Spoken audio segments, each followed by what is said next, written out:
Time is 8 minutes past 8 and you're listening to Monday morning's Good Morning Scotland. Over the next few days, we're going to be kicking off the new year with a series of interviews with the leaders of the larger political parties in Scotland. For the first time in what feels like an age, we're not expected, as things currently stand, to go to the polls in 2018. But that doesn't mean a lack of big issues for the politicians to address. Over the week, we'll hear from the leaders of Scottish Labour, the Greens, Lib Dems and the Scottish Conservatives. And this morning, we're joined by Nicola Sturgeon, leader of the SNP and First Minister. Good morning to you. Good morning, Gary. Happy New Year. And to you too. 2018, of course, the year of Brexit. Do you believe that Brexit will happen? Will the UK, will Scotland leave the EU? I would like to think it wouldn't happen. I think Brexit is a horror show, and I think we're likely to see the implications of that become clearer over the course of this year. But, you know, I have to deal in reality, and the UK government appears to be intent on pursuing not just Brexit, but at times it appears that they're intent on pursuing a very hard and extreme Brexit. So my priority, my job, my focus has to be to make sure that we do everything possible to protect Scotland's best interests. If Brexit is going to happen, then in my view, the priority is that we remain within the European single market and the customs union, because that is the least damaging outcome in terms of jobs and the economy. Theresa May, it's reported this morning in her reshuffle, which is going to come later today, she may appoint a minister for a no-deal Brexit. Is that a pragmatic move? Does that signal to the EU that actually negotiations are getting serious? It beggars belief. I mean, I read that this morning and despair, you know, because it seems to give the impression that the UK government think this is some kind of game, that Theresa May is more concerned with appeasing the hardline Tory Brexiteers than she is about acting in the best interests of the country. Or planning for all eventualities? Well, no deal is unthinkable. I mean, let me be absolutely clear. No Brexit is preferable to no deal. Later this month, the Scottish Government will set out further analysis of the different possible outcomes of Brexit and show what each of those would mean in terms of our economy. And without going into detail, because we'll publish that in due course,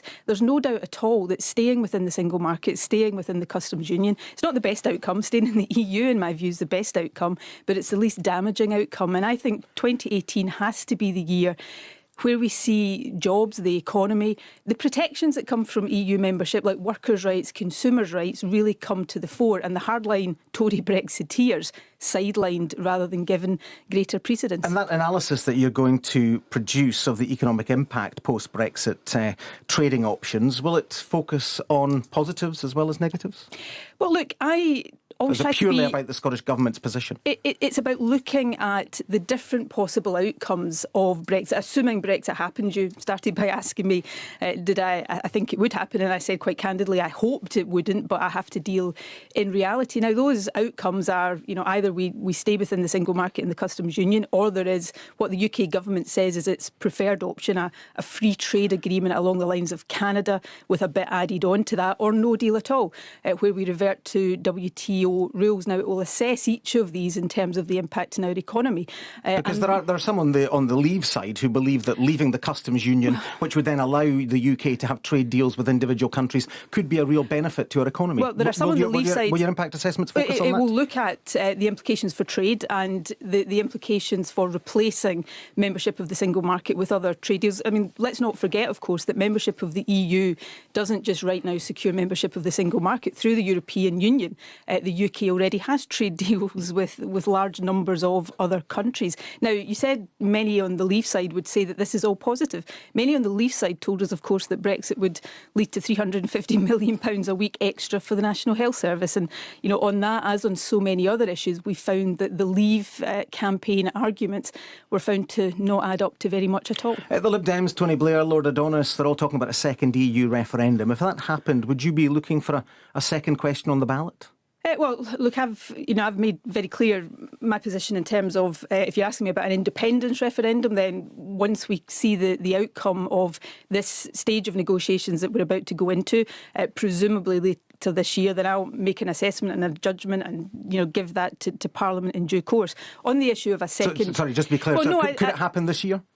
Could what a second referendum? Well, I'll set out my views on that later on this year, as I've said I would. I'm not going to preempt that any further. It wouldn't make any sense for me to say that I will come to a decision on that later this year and then tell you what that decision is going to be. Now, you asked me about a second referendum on EU membership. Now, I've said previously that's not the position of the SNP. It's not a policy we are campaigning for. Well, why not? But again, because Queen's University, a poll just last week said 87% of your members want a second referendum on the terms of the deal. I'm telling you candidly what is and is not the position of the SNP. But I've also said previously, and I'll say it again today, is that I do think as this situation develops, the argument for giving people a say on the final outcome may become irresistible, because this is where the EU referendum in 2016 was very, very different to the Scottish independence referendum in 2014. In 2016, there was no detail about what the future relationship between the UK and the EU would be if there was a vote for Brexit. And, we go into 2018, a year and a half after that referendum took place, and we still don't have any detail about what that future relationship is going to be. So if we did get into a position, for example, where there was no deal, then I'm very clear, and I think a lot of people, certainly in Scotland, but I suspect across the UK as a whole, would think that in those circumstances, no Brexit was absolutely preferable to a no-deal situation, which would be devastating for so many aspects of our economy and our society. The budget recently highlighted the low levels of growth in Scotland. We asked you when you were here a year ago when you would publish Andrew Wilson's recommendations from his Growth Commission. Will that be published before the Brexit deal is done?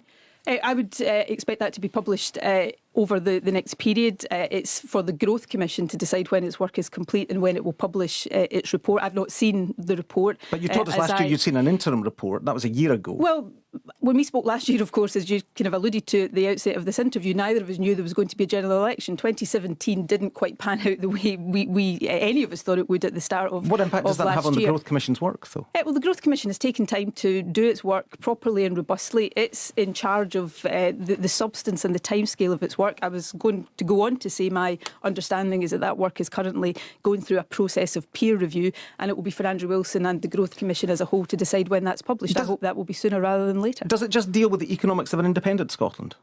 The Growth Commission was asked to look at things that we could do now to boost economic growth without independence, but substantially it's going to look at issues around how the powers of independence would enable us to grow our economy faster, deal with the deficit that many people spend understandably much time talking about, and look also at issues of currency in independent Scotland. But if as the Scottish Fiscal Commission said in reference to the budget that growth in Scotland's lagging behind the rest of the UK, it's the biggest issue facing the Scottish economy.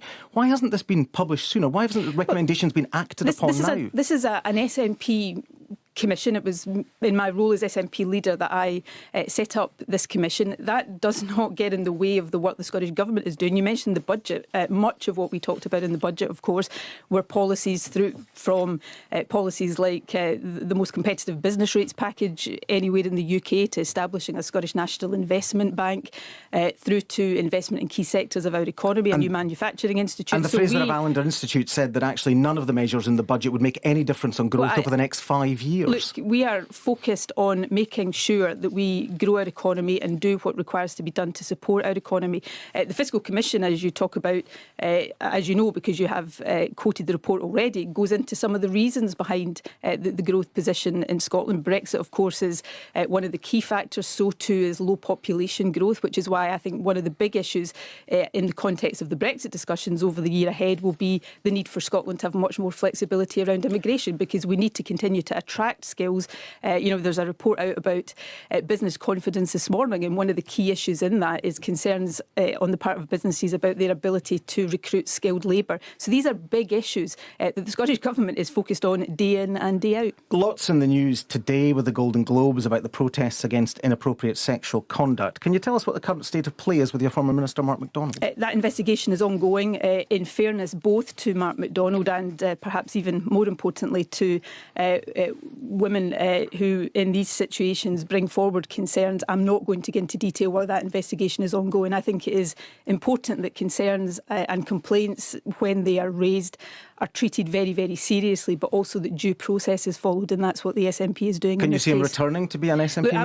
I'm not going to say anything at this stage that would in any way preempt that investigation. I think most people listening would understand. But people want transparency, because you said at the beginning that you hoped, at the beginning of this whole situation, that you hoped that shedding a light on all of this would actually fix some of the problems that have been institutionalised. But I think when specific allegations are made about specific individuals, it's important that due process, and while an investigation is ongoing, appropriate confidentiality is respected. I don't think, and I believe this point very, very strongly, I don't think we will encourage women to come forward and raise issues like this if women then think that there's going to be a running commentary as investigations are undertaken. But don't the electorates have a right to know what's going on? Look, when this investigation concludes, the outcome of that investigation will be known. It will take as long as it takes. I'm not going to put artificial timescales on things. It's important that things are looked into properly, extensively,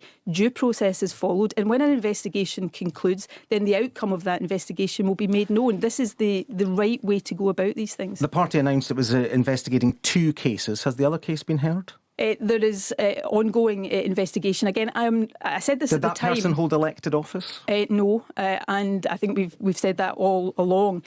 I think it's really, really important here that we do allow due process to be followed.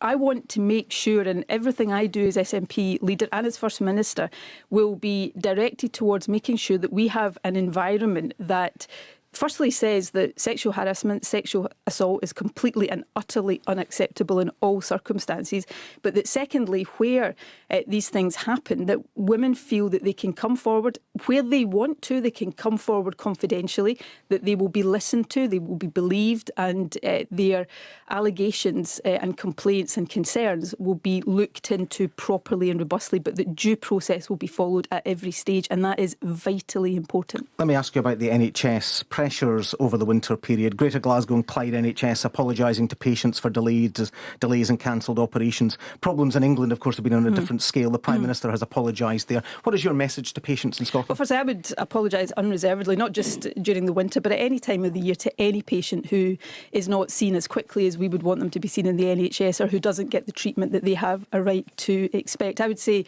a couple of things. Firstly, we have seen exceptional pressures this winter, largely due to the increase in flu cases, but also particularly in the period immediately before Christmas, weather-related pressures.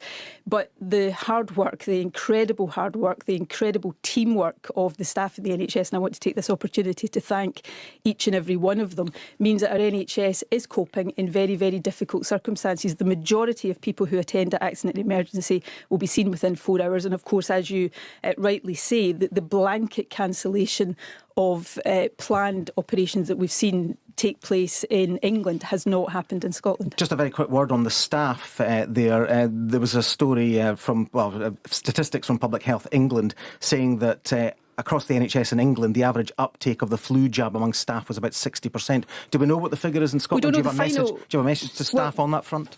I've got a message to not just NHS staff, but the population generally. It's not too late to get vaccinated against the flu. It's really important, if you're in an eligible group, that you take up the right to have a vaccine. The figures we have at the moment would suggest that broadly uptake levels are in line with last year. Early intelligence, and I would stress it is early intelligence, it's not a final figure, would suggest that vaccination rates amongst NHS staff are actually slightly higher than they were last year. But of course, what was the level last year?